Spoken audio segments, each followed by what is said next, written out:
Hey everyone, and welcome to Monday Musing 20. Can you believe it? This is the 20th weekly versary of Monday Musing, and today I thought we would take a little bit of a step away from looking at current affairs in the hobby and get back to some principles of wargaming and some broader subjects.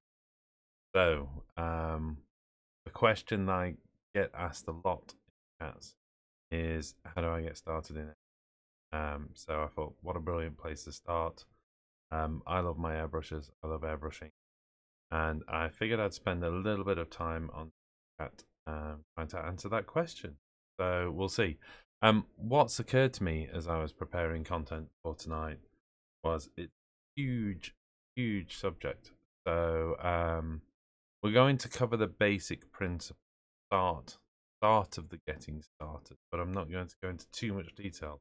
And what I'm hoping from all of you wonderful people in the chat, that I get some questions from you, or even some suggestions that I can reach out to the rest of the group, because I know there's some accomplished airbrushes live chat at the moment. So I just need to press a couple of buttons. Pretty certain that was one of them. That's a good sign. Yep, I think we're good. And audio is fun.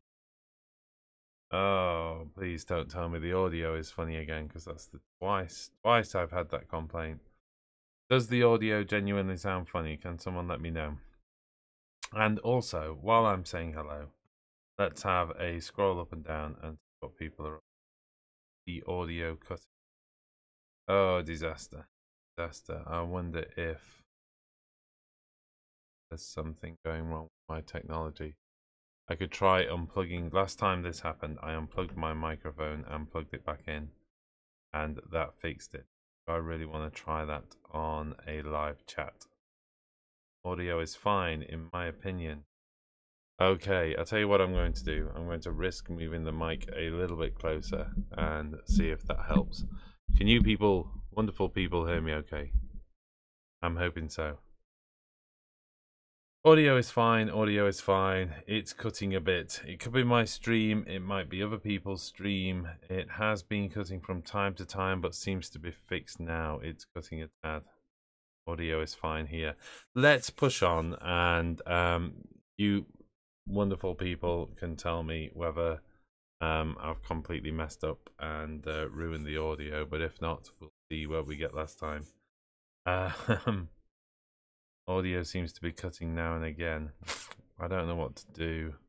I'm saying I'm getting a good stream status, so I always have that horrible thing now. Do I stop the stream and start the stream and hope that it comes back good and strong? Or do I just quit a bunch of pages on my machine and hope that that takes care of it? I'm definitely not running anything that should be killing my audio. So, okay.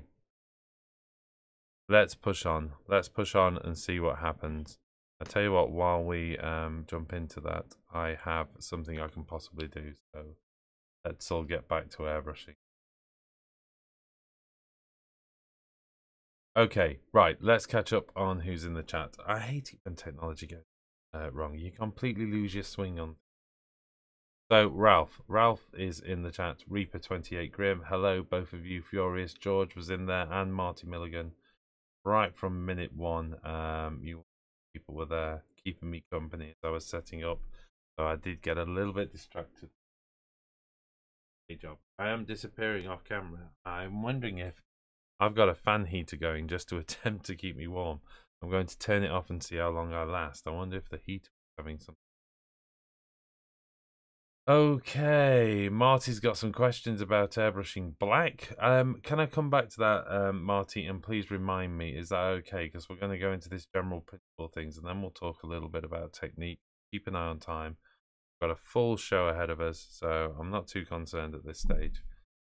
Sure, we'll be time to cover. The Real has joined us. Furious George is in there, although got out of bed 1 hour too soon. Due to YouTube messing him about of when the show is live on.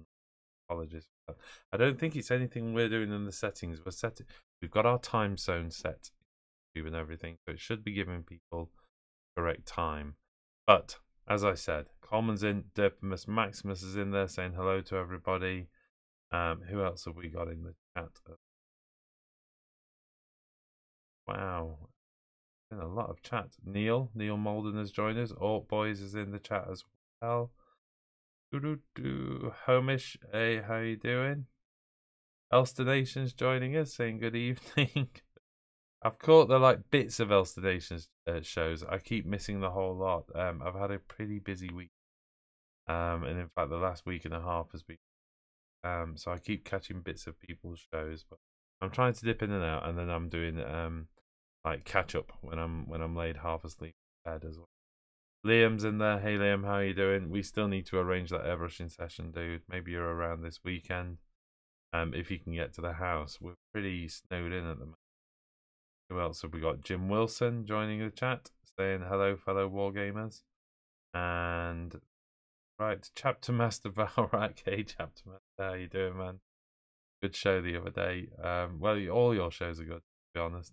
Blood Company is joining us. Carl M is in there. Jim Wilson. Dr. Octopus is in. Tabletop Ops is in. Oh my goodness, it picked up towards the end there, didn't it? Listener. Gabriel Priest. I hope I haven't read you out twice. Carl M. I think I'm pretty much getting there. There is a lot of stuff. Blood Company says, am I accepting airbrush questions? Yes, I am. And a few people saying audio is fine now. Fel Hate is joining us. And Neil is only here in spirit alone, as he has the man flu, which is possibly one of the worst things on the planet, the man flu. I can't express my sympathy for you enough. Get yourself nice wrapped up hot water bottle and a hot toddy. Fine. Ralph says 1 meter of snow over the weekend above 1200 meters. You know what that means. I do know what that means, Ralph. We will be seeing you shortly. How fit I'll be when we get to your part of the world, I have no idea, because I've got an operation on the 19th.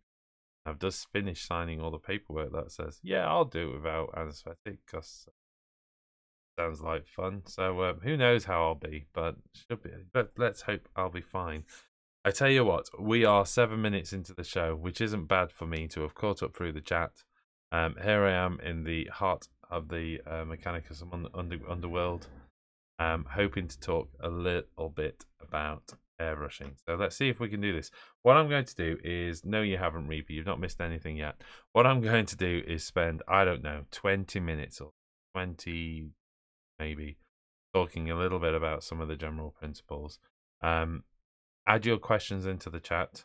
I am going to remember the Johnny Rockstar joining us and saying good evening as my anchor point for jumping back up for questions. So what I will do is jump back up to Johnny Rockstars at 9:08, and I will go through any questions that are in the chat for the last half, and then, you know, we can just open it up, talk a little bit about hobby.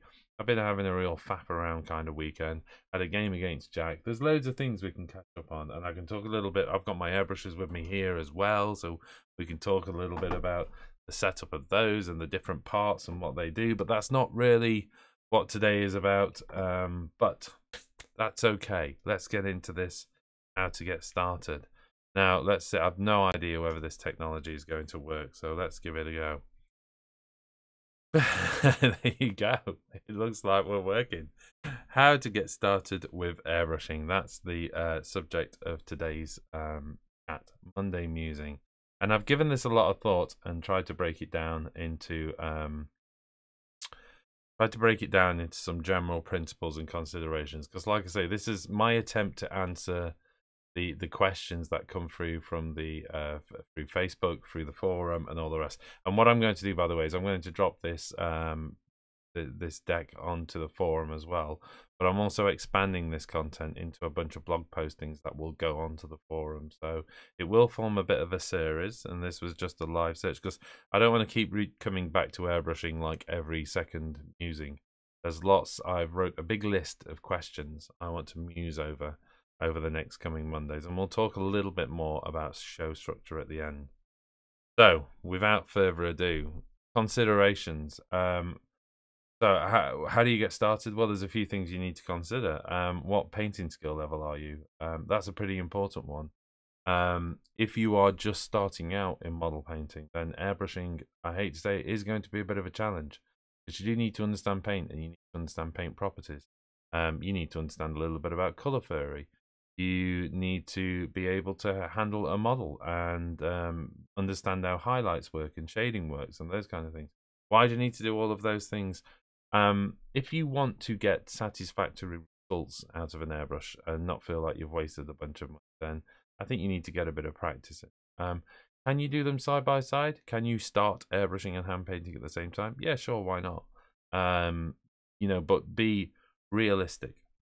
What are you hoping to paint? That's a big consideration, and that has both consequences for both the equipment you buy, but also your expectation of where you start and how much you're going to be spending.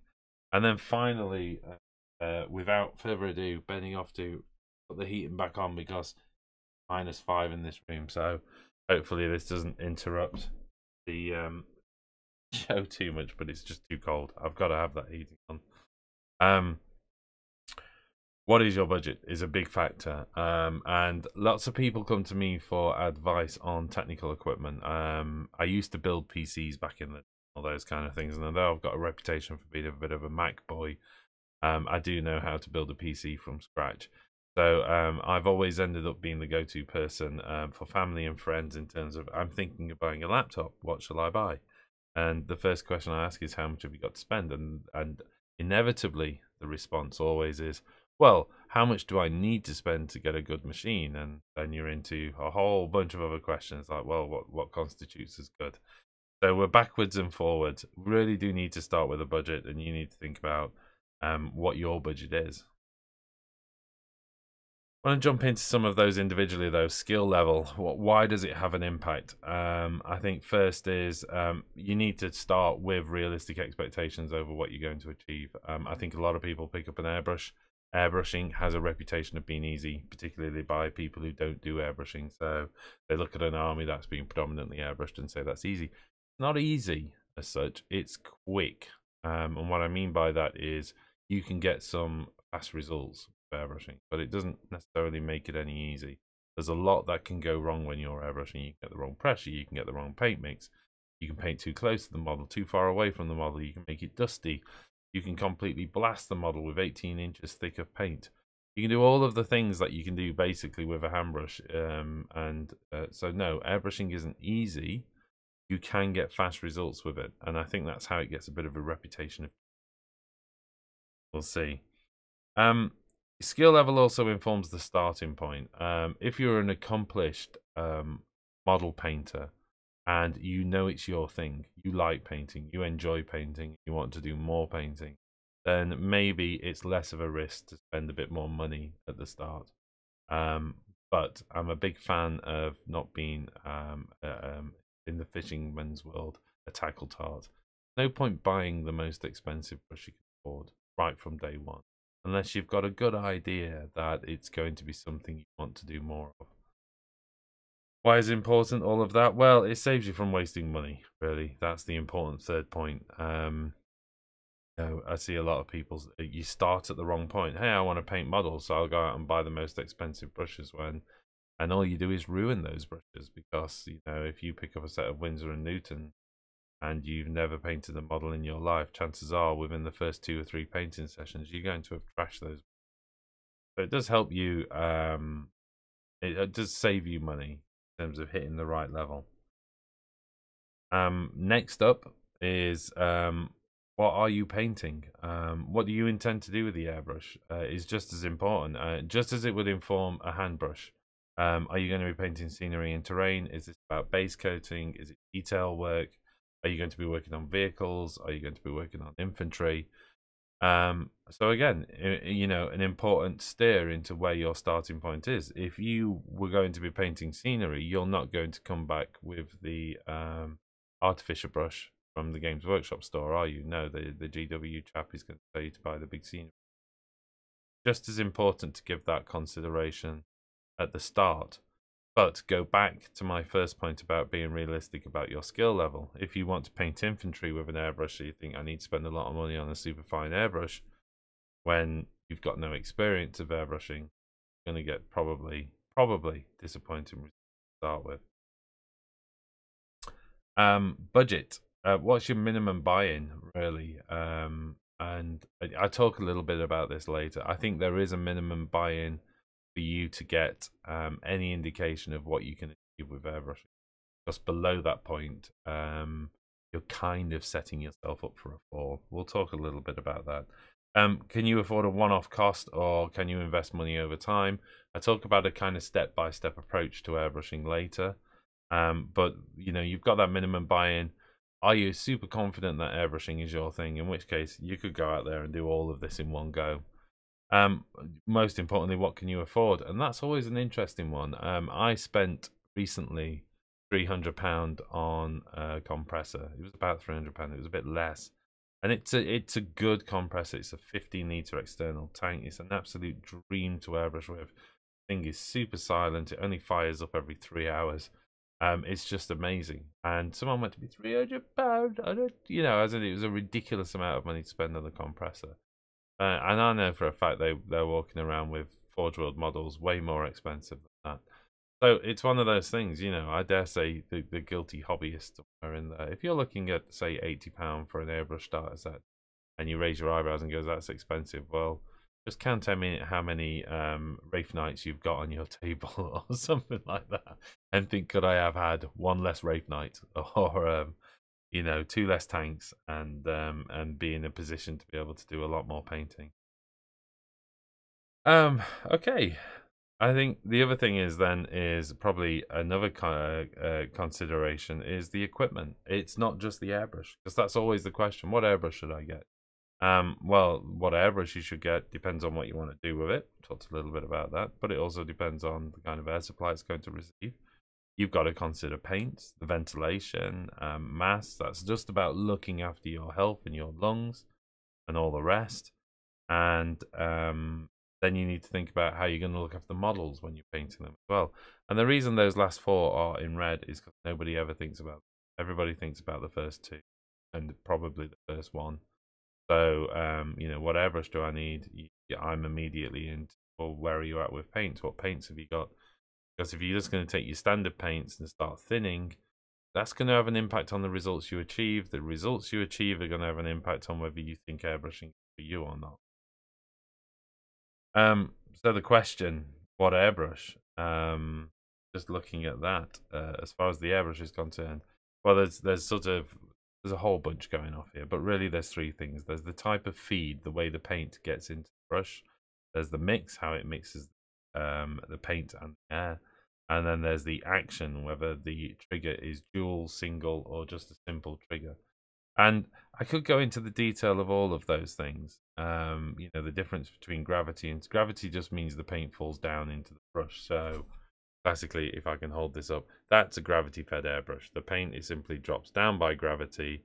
It is mixed internally inside here, and the trigger is both dual action, as in I can press down for pressure to release air, and I can pull back to release more paint, and I can combine those.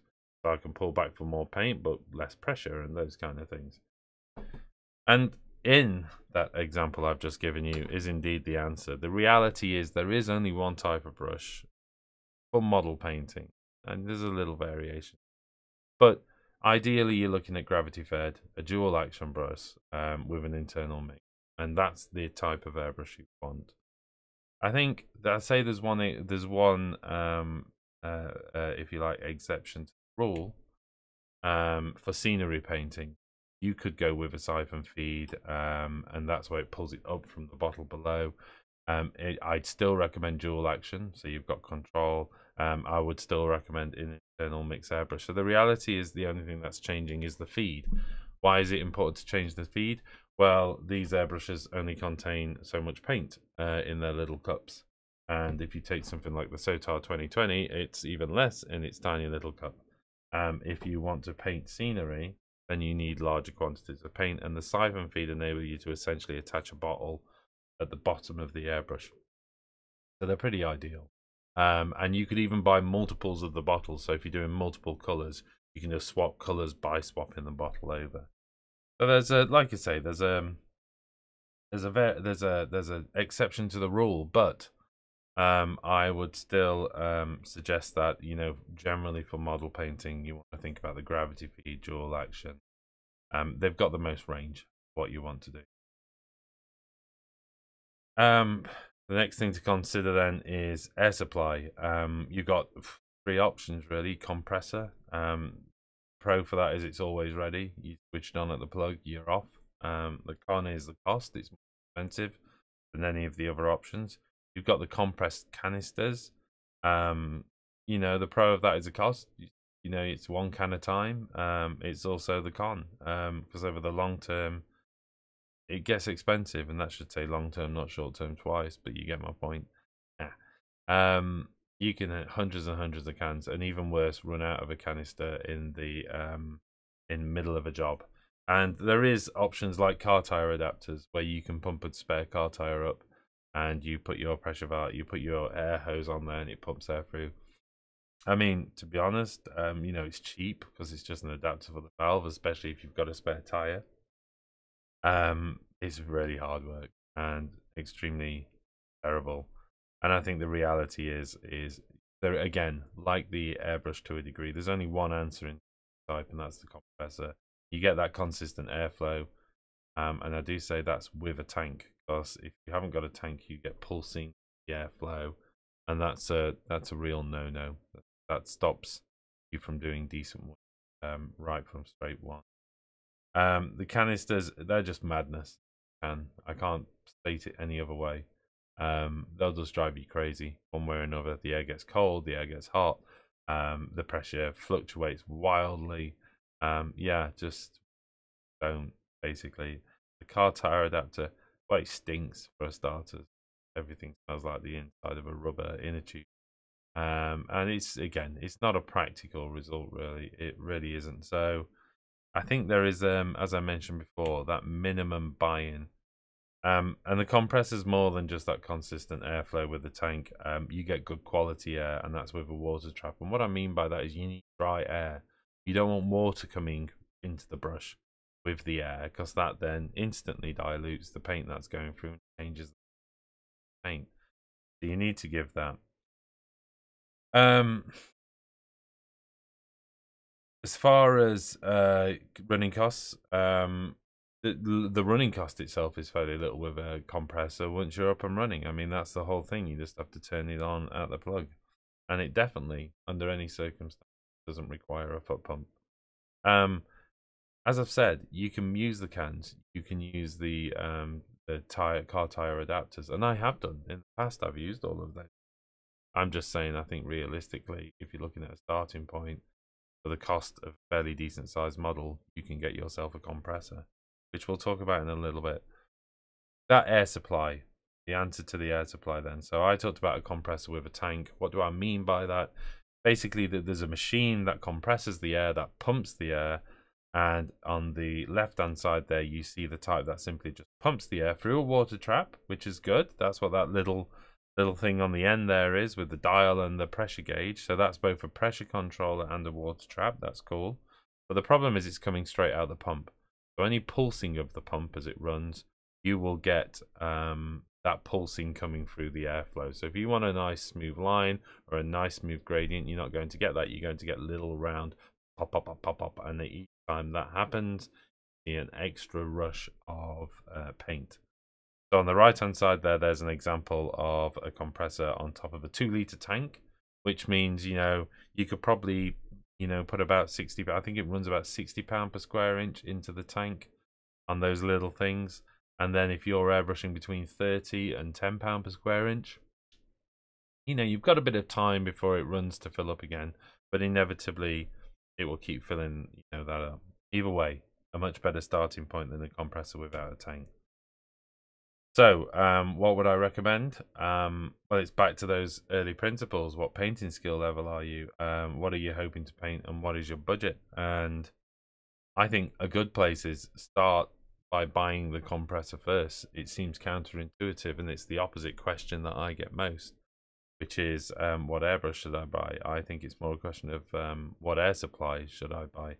And I don't think literally you have to go out and buy it first. I just mean you need to make room for it in your budget. That needs to be right there at that buying cost, I think. Think about the paints you get you started. Are you going to be thinning the paints you already use? Some ranges thin really well, some don't. I mean, a good example of that is, I should actually say some colours thin well. So reds, yellows, greens will generally thin down really well. Whites are always interesting. They've usually got large pigment and you can thin them, but you will get inconsistent results, and you might need to think about dedicated airbrushing paints. Basically, once you've bought that compressor and given some thought about the paints that you need to get you started, whatever's left, you know, with that, buy your airbrush. But there is there's some other considerations. Ventilation, how small is your room? Can you open the window? Can you open the window all year round? You know, how much do you care about your lungs? Those kind of things. Don't forget those considerations I said at the start. I think I've got 4 steps that I would go through if I was starting my airbrushing journey again.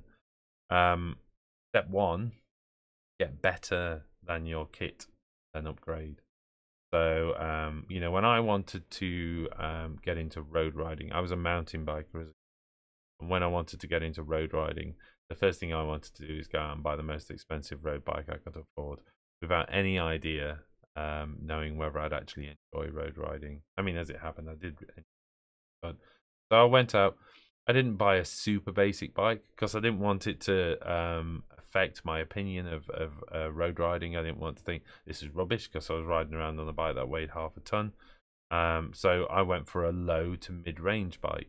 And after a couple of years, when I'd absolutely nailed that bike and I was feeling the limitations of that bike, then I upgraded. Then I bought myself the nice, silly carbon fiber and super tight lycra and all the rest. And I went off and did a stage of the Tour de France on it, and I was super happy. But I put that time in at the start. I made sure I was committed to the sport and I enjoyed it. So Paul Pearson, thank you for subscribing.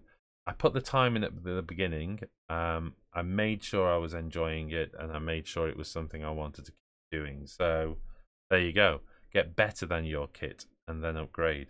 And there's a good side effect of that mindset is you don't spend too much money at the start. What would I recommend? Well, the best starting point for most is one of those all-in-one deals. You can get them from email, Amazon, even Barwell Body Works, who are like a specialist airbrush supplier in the UK. They were all doing all-in-one deals. Pros on that, it's cheap. I say cheap, it's relatively cheap. For the price, for less than the price of a high-quality airbrush, you can get yourself a compressor with a tank and an airbrush. The cons, it's got some limitations. We'll talk a little bit about that. I mean, here's an example of one I found on Amazon. This is £80 on Amazon. Apologies for people scattered around the globe for me not having time to do currency conversion. In future, I will do if I ever do this, by the way. But I was just up against it a bit today because I was trying to get my day job done as well. That's the honest answer. So I was up against it. But this is on Amazon. It's on Amazon at £80. It actually comes with 2 brushes. You've got a siphon fed, you've got a side feed, and as you can see, it's got a compressor on top and a tank. Am I recommending that? Am I saying this is the one you should buy? No, it's an example of the principles that I'm saying. You have a look on eBay. This is at £87, and it's a similar deal. This is a gravity fed one though. You've only got a single brush this time, but it comes with the hose. There's the compressor. There's the sort of 2-litre tank, and there's the water trap and pressure adjuster as well. So again, good setup. And I think if I remember rightly on that one, the reason it's a little bit more money, it's got a fan built into the end of the compressor. You can kind of see that on the end of that black part of the compressor on top, the vents for it. And that helps keep the compressor cool, which means you can use it longer. Because one of the issues with these cheap compressors is they get hot. When they get hot, they trip out. And they don't blow up or anything, but they trip out and you have to wait for them to cool down, and then you can start airbrushing. Saying that, you got to go for a while before that happens. So, couple of options there. What are the limitations with a setup like that? Well, they're great for scenery and terrain, invariably. I mean, I'm not going to get too much into, you know, saying, oh, well, those brushes, you know, actually what you want is a spray gun for terrain. You want something that's going to pump out a spray coverage of 4 or 5 inches across. No, I'm assuming you're going to use aerosols to prime the terrain, particularly if we're talking, say, scenery boards, like the Games Workshop scenery boards. You're going to use primers to get the main colours down, but your block colours are going to be airbrushing. Or I'm talking about buildings and scenery pieces or homemade terrain. They're great for base coating, certainly for laying base coats down on models. And the truth is, also, I think you get away with a mid-stage, like a zenithal highlight. It's not just about base color. I think you're going to get that zenithal highlight on there. Then you can do washes. Then you can do hand edge highlighting if you want to do hand edge highlighting. You can dry brush, and you're pretty much there. You know, you've just nailed out a whole bunch of marines. They're not awesome for detail work. If you want to do object source lighting on one lens of a marine's helmet, it's not going to happen. The spray pattern from those brushes are just not fine enough, basically. The needles aren't fine enough, so you could probably get away with doing object source lighting on vehicles, you know, that kind of bigger glow and stuff like that. Why not? But the reality is, no, you're not going to do much detail work. Great for vehicles, I think, because, you know, you're doing highlighting on vehicles, you're creating tone across some of those flat panels, or if you're talking about the effect of, say, airbrushing an Eldar flyer, you know, you're going to get that nice broad highlight. Back to the limitation, though. The needle is thicker, so the spray isn't as fine, so you might see some mottling kind of thing. Not really much use for infantry. As I said, marines, okay, maybe certainly get base coat and you might get that zenithal highlight, but you're going to struggle to do much more in terms of targeting. But back to my original points, I think that's a great starting point. The reason it's a great starting point is you can do all of this. You can make all of your mistakes with that cheap setup. £87, you've got an airbrush and a compressor. Compressor will basically take care of itself unless you overheat the thing constantly. Stick it next to a radiator or something like that.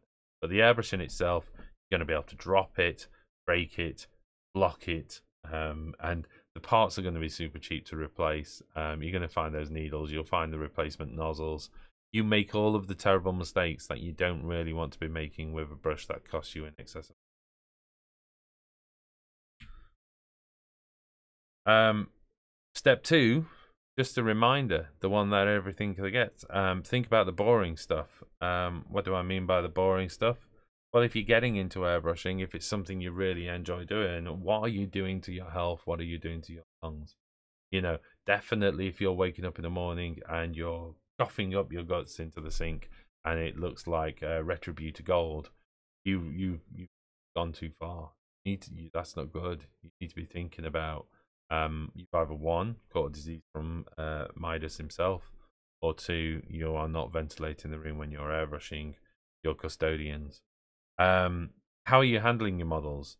There's lots of different options on that. You know, Sam did a video the other day on modified corks. I'm in the top corner here.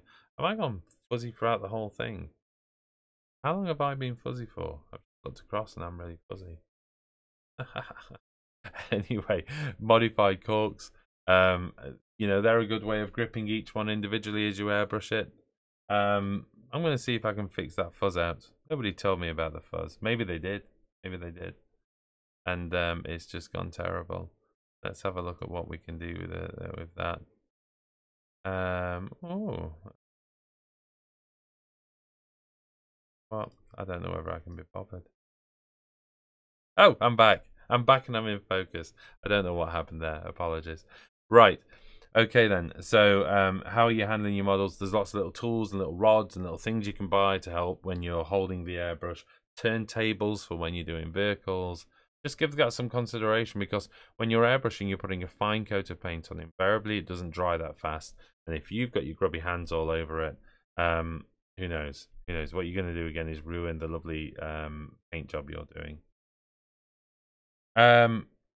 Practice brush control on old models and spare parts. It's as dull as dustbin. It doesn't feel like you're achieving anything with it, but brush control is really important. And I'm happy to. Oh, I just went fuzzy when I picked the cork up. That's okay then. Thanks, Ralph. Thanks, Ralph.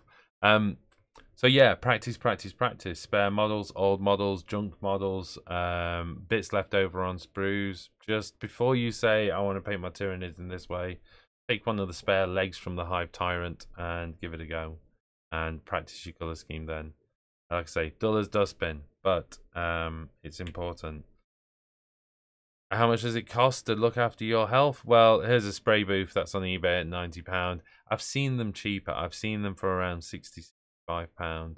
Other than that, you're opening a window. And I have got a tip on a really, really cheap option, but it's not super effective using tractor fans from air ducts, from bathroom air ducts and stuff. If you DIY shops, you can sometimes get a kit, which is a fan and a duct.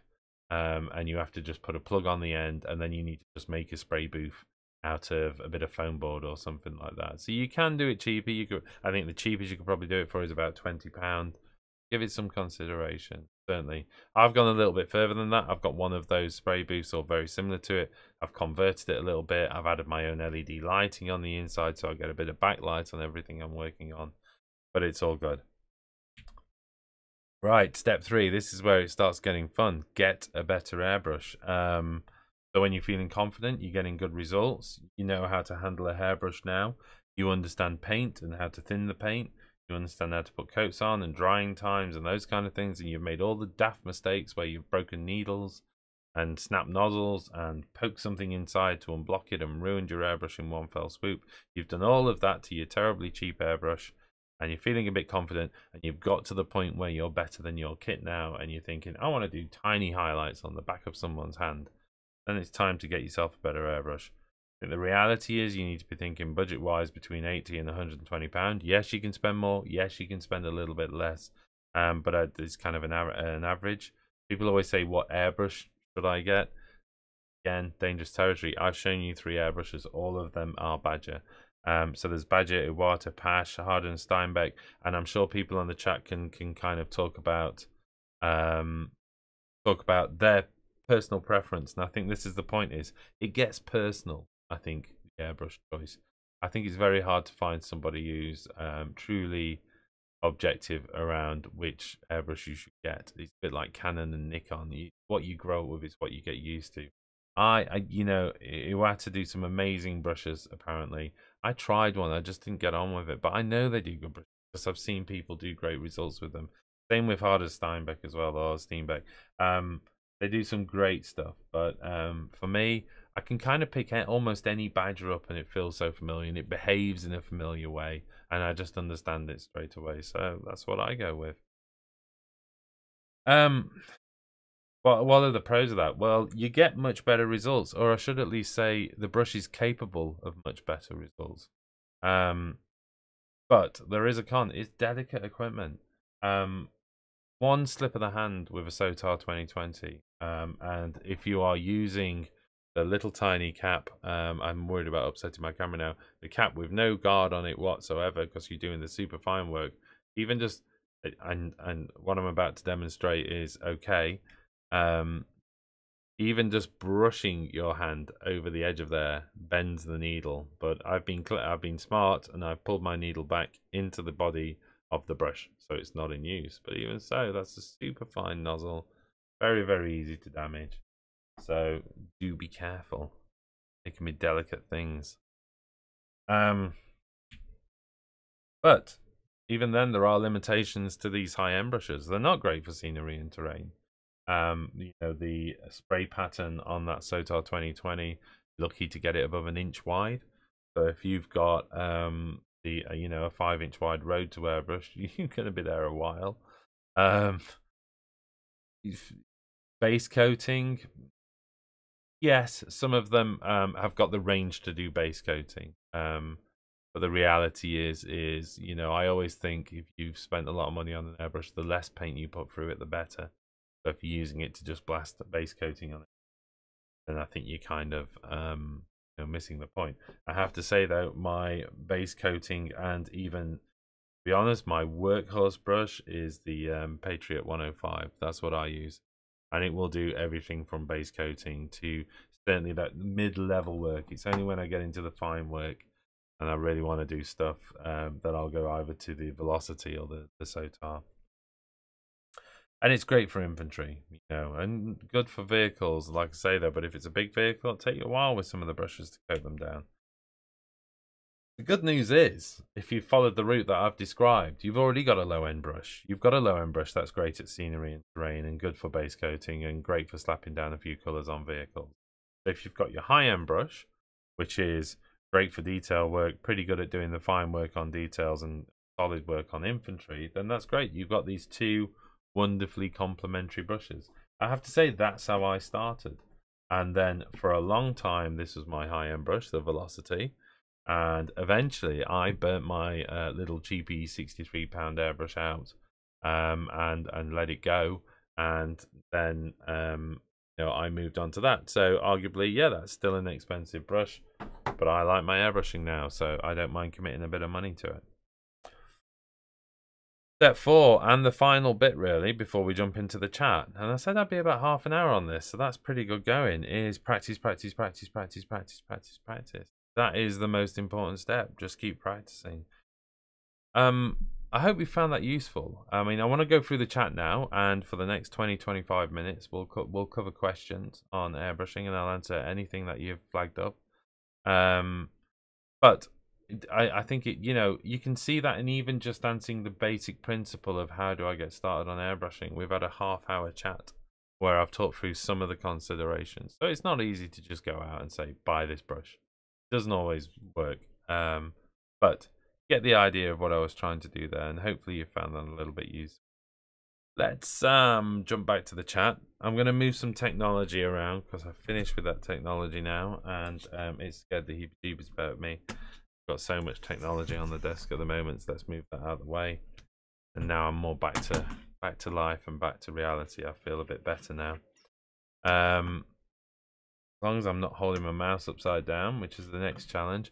Let's go back up the chat. I'm going to scroll back up to 909 because I'm pretty certain that's where we were joined by Reaper. I think, was it Reaper? No. Oh, Reaper came back in saying, did I miss anything at 9:07? So I was a little bit offline. I'm going to look out for the Wargamer Online questions, but I'll see if I can pick anything up. So Blood Company says, if we get, I don't think you finished typing your question, but hopefully you've put that back in later on. Phil said he would do a Blood Raven army if you responded in time, but you missed it. Oh, no, don't tease him. That's not fair. That's just me at the best of times. Maybe I'll do Blood Ravens one day. Okay, so let's have a quick. We've got Spencer saying he's actually just bought a Tamarkan. I was thinking about using an airbrush. This is very welcome. I don't know what a Tamarkan is. Help me out there. I'd like to know, Spencer. That's cool, but hopefully it is helpful in giving you some stuff. Johnny Rockstar says I'm considering placing my cheapo Chinese airbrush, which are frankly shocking, with a nice new shiny Badger 105 in a couple of weeks. Well, it sounds like you're at that later stage. You recognize that your cheapy Chinese airbrush is shocking, and you've become better than the equipment. What else have we got? Is the ceiling above my head on fire? No, it's not. It's the underhive, and it's pollution coming down from the floor above. Ralph says airbrushing is just another tool in his arsenal, but one I'm turning more and more often to. I have to say, it's strange for me to actually do paint jobs where airbrushing isn't involved at some point. At the very least, I tend to use it now for priming.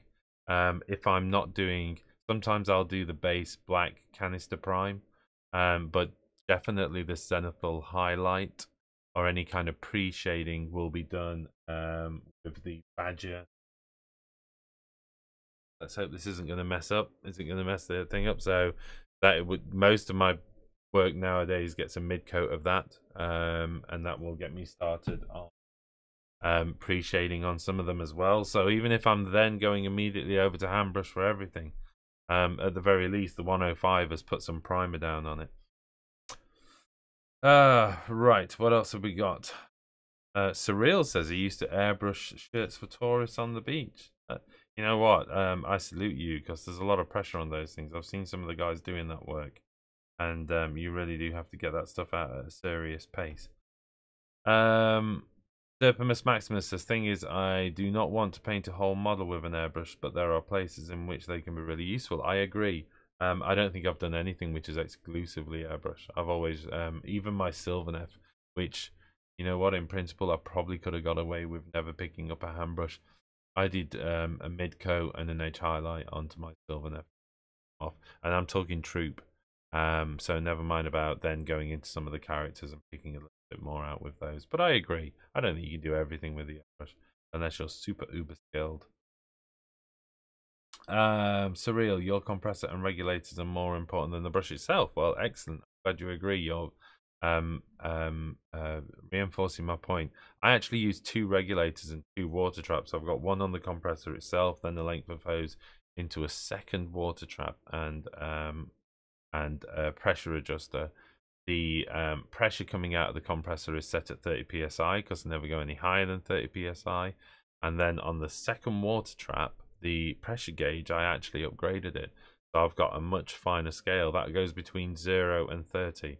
So I can really go down to 22, 21. I'm not having to do any guesswork because a lot of the valves that come on the compressors are like 120 psi or something like that. So it's easy to set 30, really hard to get 12 psi out. So I do it as a step down. I also do it that the second moisture trap really is very effective. I mean, it still catches moisture. So it shows you that moisture traps don't catch everything. Right. Okay. Mainly use Altboy says he mainly uses airbrush for priming in large areas and base coating. Well, there you go. That was the point I was making about a good starting point, really. And if that's all you ever want to do, to be honest, those cheap airbrushes will pretty much do everything you want to do. Derpimus Maximus says the compressor gives you a supply of pressurized air. The regulator keeps coming at steady pressure. Yeah, so are you saying that without the tank, the regulator still works? I mean, okay, my personal experiences, even with the regulator, you see pulsing, because the compressor can drop below where you set the regulator pressure, in which case the regulator doesn't steady that flow. All the regulator does is stop pressure. It's a ceiling. It stops the pressure going above that, and invariably, you will get pulsing. But like I said, that's my personal experience. Only ever used one twice, had the issue twice. Particularly when you were running at higher pressures, you feel the pulsing. Maybe at lower pressures, you don't notice it. So, good point. Personally, though, for the price, I'd go with the tank anyway, just for the few minutes of silence in between. Once it gets that tank up to pressure, it gives you that little bit of silent airbrushing time. And I did find myself when I was running on a smaller compressor is if the tank was filling back up, I'd stop working and I'd just give it a couple of seconds, and then when the tank was back up to pressure, I'd start working again. Just to help my brain concentrate, basically. Let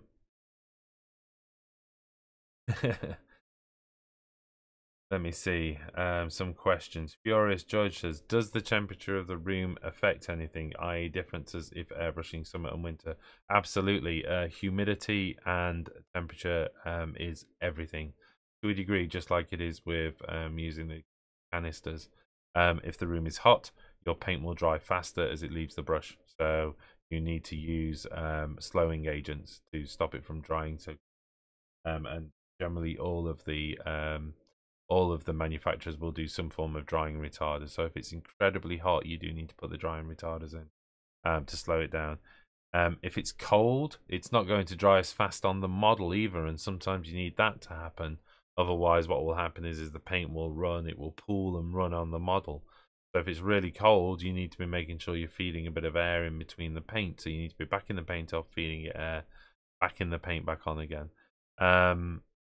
And certainly if it's cold and humid, there's a lot of moist air going through your compressor. And as I mentioned before, the water trap might not catch everything. So you'll be happily working along, and a big blob of water will work its way up the pipe. And all of a sudden, it always happens when you that final little bit, you're doing a final spot highlight on something, and a bit of water gets to the end of the hose and just fires a horrible gooey mess all over your model. Like I say, I use 2 water traps for that, and it does help with that without a doubt. And it was an old-fashioned airbrusher who just said the longer the air hose is, the better. You know, just like have your compressor at one side of the room and have an air hose running all the way around into another regulator on your desk, and do it all at your desk. And that long hose helps temper out any kind of pulsing, helps trap moisture. But that's you know, we're into spending more money now. We're into perfecting the setup, if you like. And again, this video was about starting. A few people saying that's my actually tank. That's my compressor. Well, there you go. There you go. Johnny Rockstar saying that's the one I bought too. So, well, please, thumbs up if people are saying that is a good one. I built my Frankenstein monster compressor, 25-litre tank. This is from the York Boys. A 25-litre tank must be dreamlike. I've got a 15-litre one, and I absolutely love it, I have to say. Right, okay, who have we got going off? So Chari is doing his bit and reminding everybody to give likes and stuff. This has been, like I say, I know the first half of this show was a bit of a different format, and we'll be talking a little bit about that before I close the show down to see if people like that, or whether they just rather the random nonsense where I jump backwards and forwards. We'll see. The Amazon £60 one is the actual kit I bought. The compressor is great. The brushes stuck. Yeah, that's the thing. Like I say, don't expect too much from your brushes, certainly. But they'll get you started, and they'll give you you know, that starting point. And like I say, the great news is you can always upgrade the brush. Okay. Redcuff says, question, what's the advantage of a twin cylinder compressor over a single? Well, that's about pulsing again. Certainly if you've got a twin cylinder and it's got no tank, the beauty of those twin cylinders is the pulse is where the piston drives forward, creates a little compression rate. It's just like your blood pressure. You know, when they measure your blood pressure, you've got an upper and lower, and one is what is it normally, and then what is it at the highest point when the heart pumps the blood. You get this surge of pressure traveling through. The same happens with a single cylinder compressor. High pressure, low pressure, high pressure, low pressure, and that's what I mean by pulsing. If you've got twin cylinder, as one is hitting its low pressure cycle, the other cylinder is pumping out at high pressure. So I'd argue you probably still get pulsing, but they're much smaller gaps and a far narrower range in terms of the pressure variation. So you will notice it a lot less. Put a twin cylinder on top of a tank, and the benefit is it will fill faster. It's capable of pumping more air as well. So you know, there's two benefits to a twin cylinder compressor. Oh, right. Okay, then. Redcuff says, question. Oh, no, I've already read that one. Sorry. So, Ralph says, so if so, I would suggest either a Badger 105 Extreme 0.3 needle. I'm not quite sure whose question he's answering, but let's go for this. And a H&S Evolution 2-in-1, more expensive, but comes with a 0.2 needle and a 0.4 needle nozzle. Yeah, some of the Badger ones, I think, also come with two options on the needle nozzle as well. Yeah, like I say, it's a preference thing, and you're unique in the fact that you're happy to jump from one brand or another. Like I say, a lot of people get very brand loyal with their airbrushes, but that's a good suggestion. Certainly, if you are in that upgrade stage where you want to spend a bit more money on the brush, I'm sure both of those are perfect. It's amazing, but you can get a bit obsessed with that 0.2, 0.1, you know, 0.15 needle and all those kind of things. As in, that is the road to detail, and it's not always the great case. I've got some, you know, if you get the right paint mix and the right pressure, you can get some incredible results out of a 0.5 needle. Okay, it's harder. I'm just saying it's possible. So, you know, it's like anything. You know, get as good as the equipment before you start making judgments about this is definitely what I need. Oh, do listen to advice, listen to recommendations. If you are going to do detail work, then yes, a 0.3 nozzle is absolutely ideal, or less. 0.2 nozzles, there's problems. It's a really, really fine nozzle, which means you've really got to know what you're doing with your brush, with your paint. Otherwise, you're going to be clogging it every 10 seconds. So you got to know what you're doing with your paint. You got to know your paints quite well. There's certain paints I would never attempt to put through a 0.2. Not that you'd be crazy to anyway, but you know, trying to put that through a 0.2 nozzle. I mean, it is a primer, by the way, but there's plenty of paints out there in airbrush ranges that aren't far off the consistency of that. But you know, I think Badger themselves say that's, you know, 0.5 needle, and the reality is, you know, I think you're running at 20 to 30 psi on something like. Ah, right, okay. Chari is saying, don't forget to like and subscribe. Please like and subscribe. We were at 8,000 subs the other day. We're almost at 8,100 subs. Lots of lovely people coming along, so please do keep coming along. We're trying really hard, and you know, it's been going really well. So please keep doing so. Apologies for going fuzzy. I think I've hit the fuzzy point now. Ralph says, ooh, big jump in the chat there. Oh, I just went fuzzy because I picked up the call. Yes, thank you. Thank you very much for that. I think it's because I disappeared off camera. Reaper says, see you, Phil. I gotta go. Oh, my. Reaper, that was a while ago, so apologies, mate. But if you're watching back the rest of the show, that's cool. Drop by the fan fiction and have a read because I've finished chapter 3 and your feedback was really useful on the first chapter, so have fun and I'll see you Wednesday. Okay, sorry, man. I will drop by the fan fiction and pop a couple of comments in. Well, there's some great stuff inside the Wargamer Online forum on the website, which is of course www.wargameronline.com. Check it out. The forums all. Jet Set Jimbo says, I got £65 off Amazon, which was just like that one, but with an inertia reel cable. Seems fine.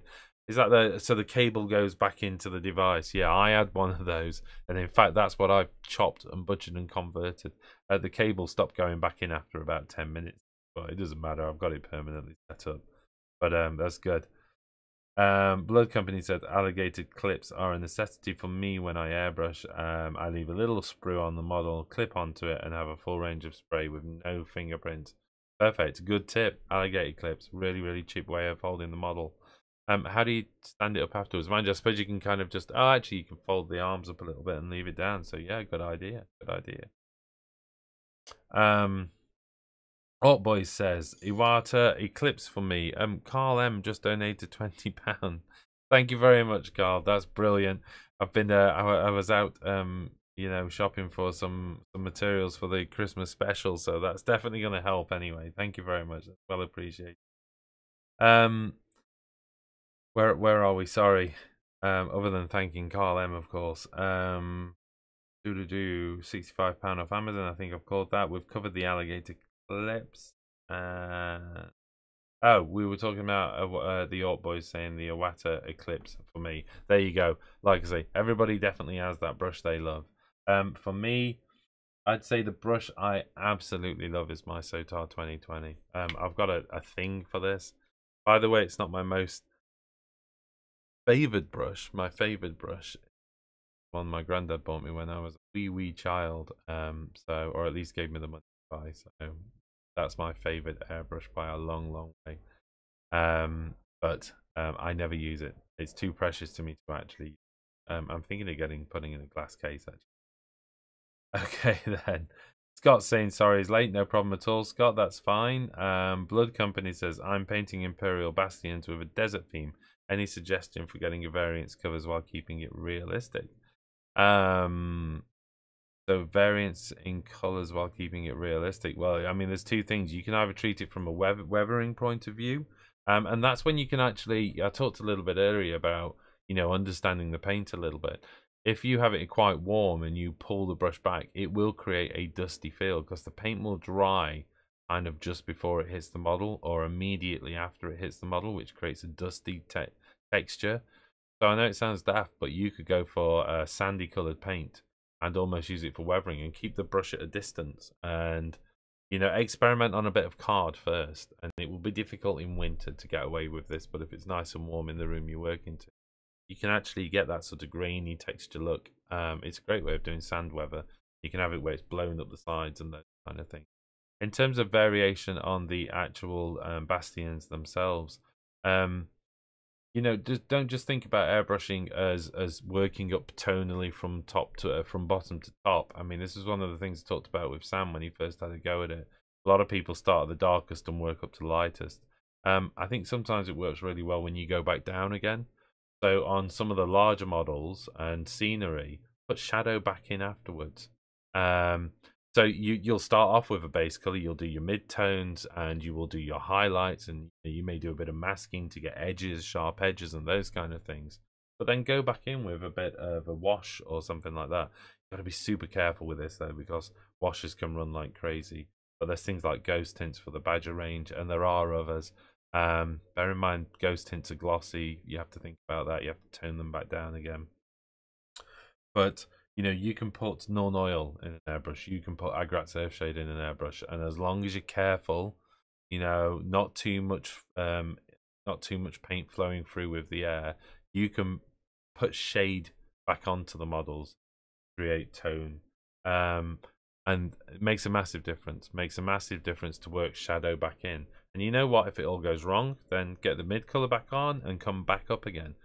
And I showed Sam one piece where I think I went from shade to highlight back to shade. I think I did like 4 cycles of that, and then the gradient I got was beautiful. It was amazing. There was so many different crossover tones where the line had crossed over. It worked wonderful. So consider going back to the shade would be my advice, and then alternatively consider forcibly creating the paint to dry by a bit of distance in a hot room, to create dust, and sand blowing up the side. Long answer. Do more on that maybe.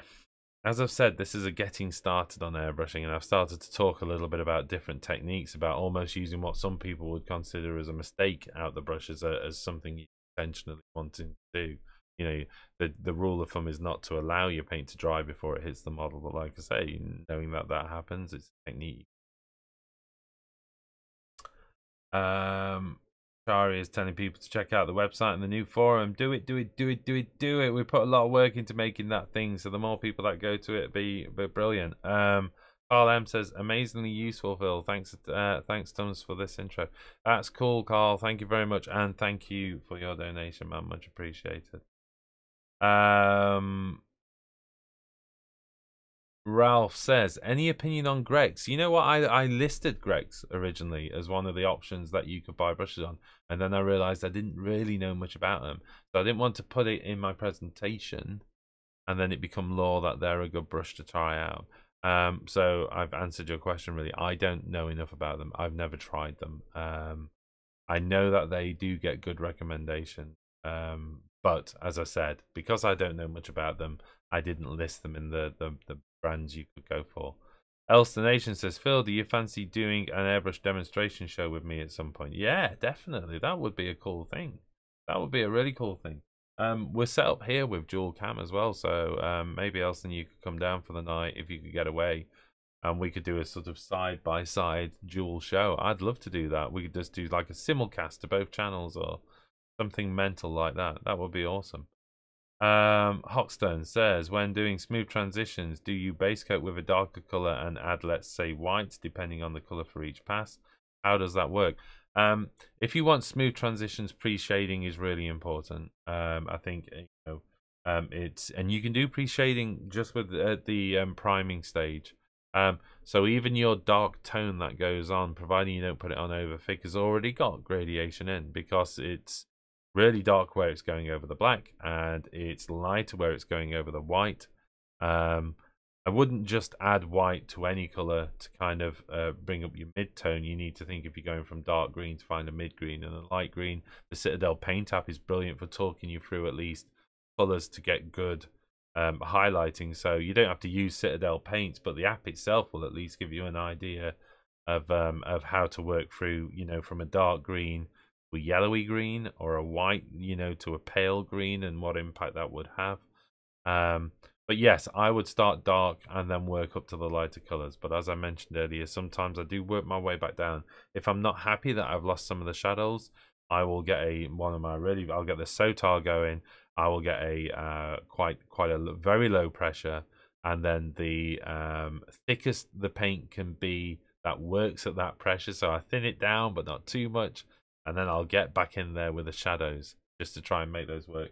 There's a few models which would show that, I think. I could probably maybe look at those on the show where Jack had done some work and he'd done some airbrushing, and it had ended up quite flat because the washers and the dry brush and stuff like that had kind of punched out some of the lovely tones he had in there. And he just went back over the model and put the shadows back in, and it looked great, looked really good. Oh, right, okay then. You fancy Elster Nation? That would be awesome. I'd say let's hope. Yes, of course I will do a show with you, Elster Nation, definitely. Awata seems popular because it's one of certain YouTuber users. Yo dog. Oh, okay. Yeah, I've watched a few of his videos and he loves his Awatas, doesn't he? Absolutely. Like I say, everybody's got their favorites. That's cool. That's cool. And you know, he knows his stuff when it comes to airbrushing. Derpimus Maximus said, what's your advice on cleaning airbrushes? Can you just run a cleaner through, or do you have to take it apart and clean the worky gubbins? I think there's a video on our YouTube channel which talks about cleaning airbrushing. I'm pretty certain there is. And at the very least, it's on freemium on the website, I think. And I talk at great length about cleaning your airbrush.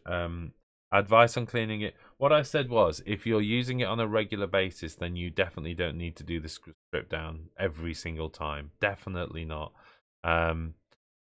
So if I know I'm going to be airbrushing 4 nights in a row, I'll make sure I put cleaner through it. I'll make sure it's nice and clean, and I'll use that sort of back off technique that I do. And again, if you look on the YouTube channel, I'm pretty certain it's on the YouTube channel, or at the very least on the latest one of the latest tutorials I did. No, it wasn't. Actually, there's a review for the Vallejo metallic colors, and in that you see me cleaning the brush. Using the sort of backwash technique where you put your finger over the nozzle and you backwash the paint into the cup and then rinse it out. That is the best way. If I'm working like that and I know I'm using the brush 3-4 days in a row, I'll be happy to like that. But if I know that I'm putting the brushes down for 2 or 3 weeks and they're not going to get used again, then I will do the take apart and I will put them in a sonic cleaner. It doesn't have to be a sonic cleaner. It can just be a damn good soak in a cleaner. But I will take it apart, give the needle a clean, and I'll also give the needle a bit of an oil as well, a bit of needle juice. And again, other brands, but I know the Badger brand, they call it needle juice, and you can just oil the needle back up, which does 2 things. 1, it enables the paint to leave the needle really easily, and 2, it actually re-oils the seals inside your airbrush, which are really, really important to keep in good condition, because the rubber can erode over. Mark Ray says, one tip I found helped me was a light varnish once I got my base colors down and was ready to do brushwork. I've accidentally removed airbrush paint with a brush before. 100% brilliant tip, Mark. Absolutely. Yeah, as soon as I finished airbrushing, I will always put a tip of a coat of varnish down, because that paint is so thin. You have no idea how thin it is until you start touching it. So get a coat of varnish on. Depending on the model, depending on what I'm doing, type of varnish, it will be a nice light dusting. Careful of the dusting. It will be a nice light coat of matte varnish. I'm a mega fan of the Vallejo matte varnish for the Air range. Wow, what a varnish! I've used the Badger Minotaur range varnishes. I tell you what, I haven't used them enough because I found something so amazing in the Vallejo matte varnish. I just never use anything else. Big vehicles, I will definitely, at risk, use Purity Seal. Intrigued to try the new Games Workshop option, but I will, on the bigger vehicles, I'll do that. And there's one thing you'll notice actually when you do that varnish, particularly if you're doing a satin coat onto vehicles, is it actually brings some of the contrast back up as well. So there's a dual benefit. It protects the thin airbrush layers.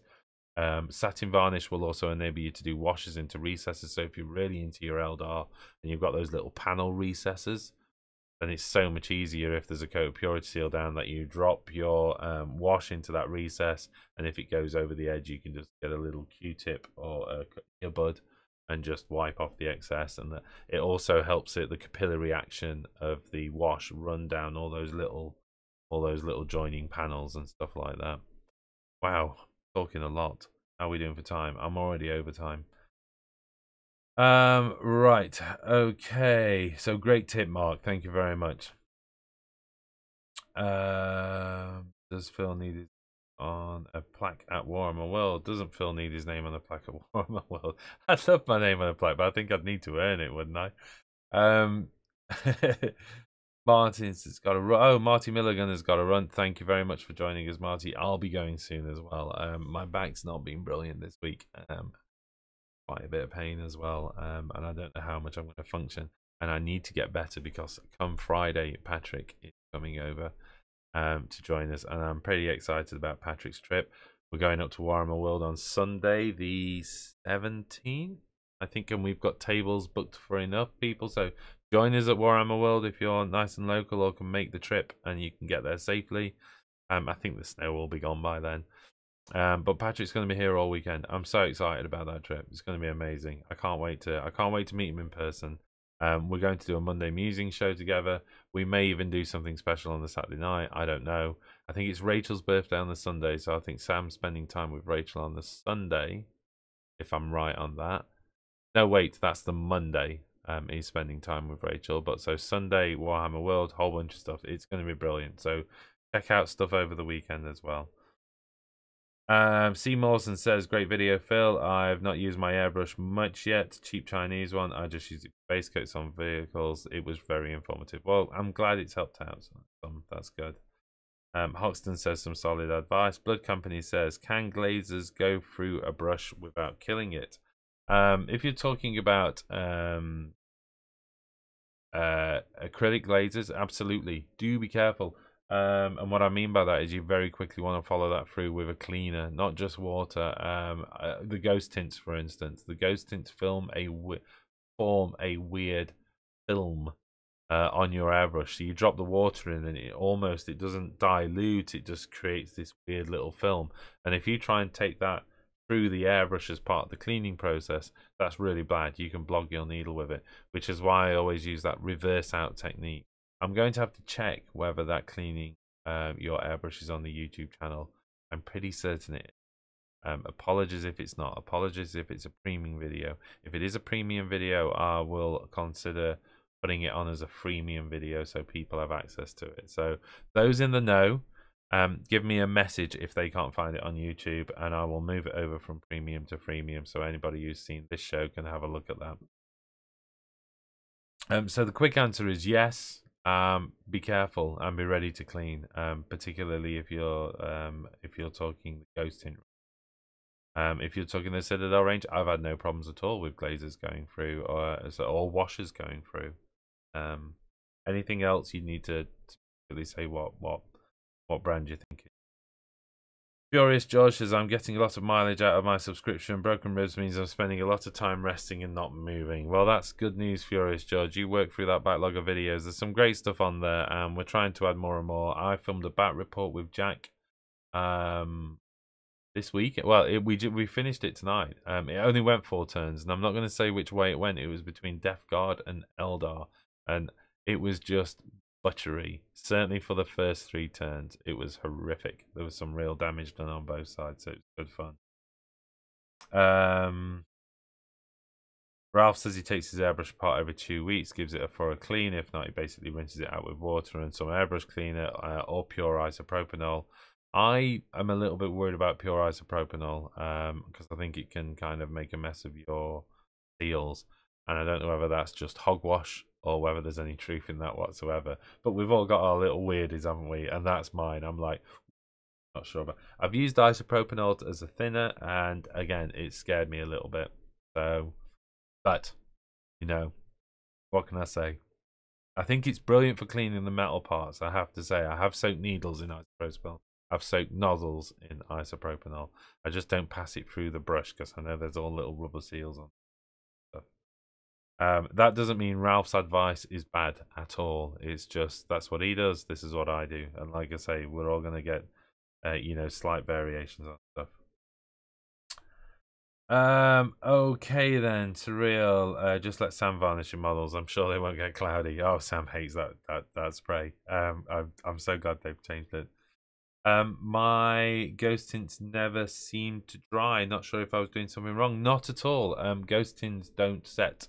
They don't cure. If you add water or paint to them, they will run again. So it is vitally important that you go with a polyurethane varnish over the top. That's pretty important. So don't go with an acrylic base varnish, because you will just make your ghost tint run. It needs to be a polyurethane one. Get polyurethane varnishes, but the reality is we're talking the ones in aerosols.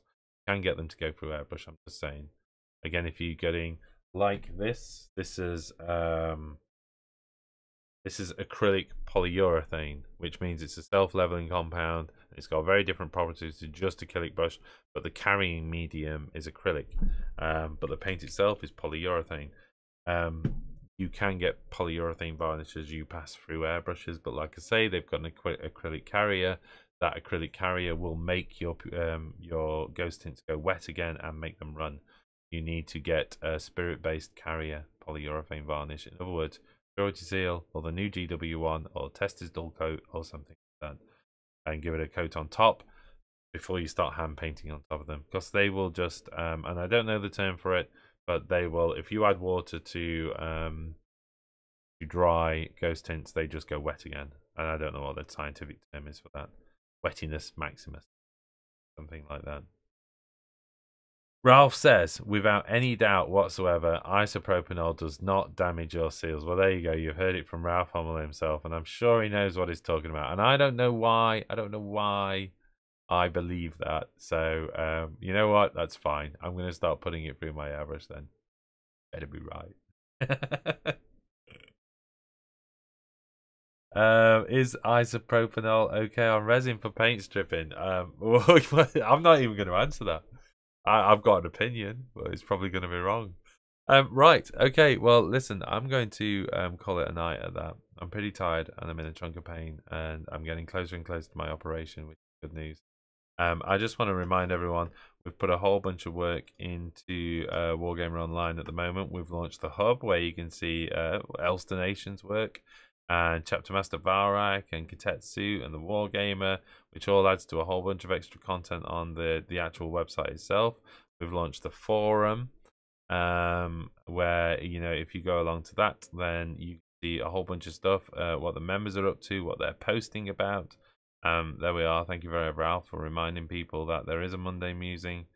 So there's a whole bunch of stuff going off on the forum, and, you know, I think, you know, considering it's been live probably not much more than a week, you know, I think we're doing all right at the moment. 932 posts, 127 topics. There's a bunch of new messages waiting for me. We've got private messaging within the forum, which is really useful. So there's a whole bunch of stuff. So do check it out. Check it out. And, you know, help support us in any way. One last thing to mention, we've also got the Christmas giveaway, which is £50 to a YouTube subscriber and £100 to a premium member, which is an absolute bargain. So do check out premium membership. Do go along, find the correct video on YouTube, which is called the £150 Christmas giveaway. It's on our channel. Check it out. Leave a comment how you found us. And it doesn't matter if that's the video you found the channel on. You will not be penalized. If there's a comment that just tells us where you found the channel, that's cool. One comment each though, please. No cheating. And yes, I do make sure if someone's put more than one comment in, I reduce the extra as well. So there you go. The airbrush cleaning video is free on YouTube. Well, thank you very much, Ralph. So check that out, and also feel free to add isopropanol to as one of the cleaning agents as well to that video. So ignore me. You know what? I probably even used isopropanol in that one. I think I just had a bad day one day, and it felt like I'd really dried the seals out, and I kind of blamed the isopropanol, but it is probably just my madness. Right, okay then. Listen, everybody, have a great night. I will see you again. I'm hoping, I think, to fit a showing on Wednesday, if I get a chance. There's also a good chance you will see myself and Patrick at some point over the weekend. Whether that's a Friday show, whether that's some kind of crazy connect up with Sam show or something like that on the Saturday, whether it's a group show or something like that. I've no idea at the moment. We've not fully planned out the weekend. We want to get some battle reports in and those kind of things. He will definitely be joining me on next week's Day Musing, which is why I've got this one done out of the way. So I'm going to let Patrick pick the subject of next week's Monday Musing. So don't be surprised if next week's Monday Musing is why is Patrick so, and what should we do to celebrate his amazingness. I don't know whether that's the title I'll go for. I don't know. Who knows? But it'll be great to see him. I'm so excited he's coming over, and it should be a good fun show. So look out for all of that. Right, I think at that I shall call it a night, and thank you all for joining me. Give me feedback on this. I know that some of you have already said in the chat, but if you're watching this after the live show, please drop a comment, give me some feedback. Was it useful to you? Do you want to see more of this format? The general principle I'm thinking is the Monday Musings. I'd rather stick to broader terms than just what's happened this week and what's new and exciting, what's out this week. And I think our Wednesday shows, we can do kind of hangouts, and we can do interviews, and we can talk about what's happening currently in the wargaming world. I think that's more of an appropriate show for it, where we have more people rather than just my opinion. And we'll go from there. That's what I'm thinking at the moment. So leave a comment, let me know. Good night all. I've got to find the end credits, and we'll see you again soon. Cheers. Bye.